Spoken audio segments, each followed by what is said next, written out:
ആ എന്ത് ഉള്ള പണിയെല്ലാം കൂടെ എനിക്ക് പൊളിഞ്ഞു കയറുന്നുണ്ട്. സത്യം ഇവിടെ അതിൻ്റെ അപ്പുറത്തെ അവസ്ഥ. അതിന് ഞാൻ കാര്യം എന്തെന്ന് പറഞ്ഞില്ലല്ലോ. എന്തുവായിരുന്നു? എടാ കഴിഞ്ഞ ഒരു വീക്കില് ആ ബോസ് തന്നെ എന്റെ തല വെച്ച് തന്ന വർക്ക്ലോഡ് എന്തോന്ന് എനിക്ക് അറിയത്തില്ല. ഇവിടെ അതിന്റെ ബാക്കിയായിരിക്കും. നൈറ്റ് ഡ്യൂട്ടിയും കൂടെ അല്ലേ.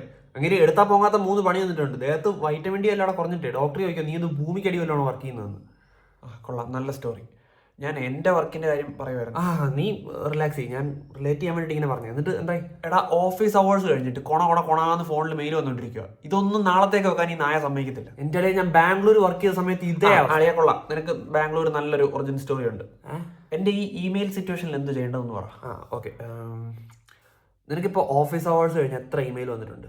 ഇപ്പോ 75. അയ്യേ 75 എടാ എനിക്ക് മണിക്കൂറിൽ 120 എണ്ണം വന്നിട്ടുണ്ട്. അപ്പോഴാ എൻ്റെ 75. ഇതെന്തോ വല്ല കോമ്പറ്റീഷനോ വല്ലോ ആണോ? എന്ത്? ഞാൻ എന്താ പറഞ്ഞാലും എന്തിനു ഇരട്ടിയാക്കി തിരിച്ചു പറയുന്നത്? എടാ ഇതൊക്കെ ശരിക്കും നടന്നേ. കോപ്പ. എടാ പിന്നെ വേറൊരു സംഭവം എന്താണെന്ന് വെച്ചാൽ നിന്നേക്കാളും വേഴ്സ് അവസ്ഥയെ കൂടെ ഒരാൾ പോയിട്ട് സർവൈവ് ചെയ്തു. അപ്പോൾ നിനക്കും ഇത് സർവൈവ് ചെയ്യാൻ പറ്റും എന്നറിയുന്നത് നല്ലല്ലേ? മിണ്ടായിരിക്കും, തലവേദന എടുക്കുന്നു. മരുന്നല്ല വേണോ? ഞാൻ ഒരു ഗുളിക കഴിച്ചായിരുന്നു.